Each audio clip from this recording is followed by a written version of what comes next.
Move the handle left or right to rotate the machine. The small handle on the right controls the dozer blade. The two front joysticks control forward and reverse. Control the joysticks separately to steer the machine left and right.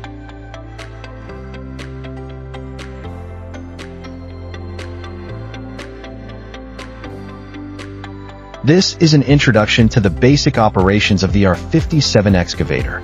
I hope it's helpful.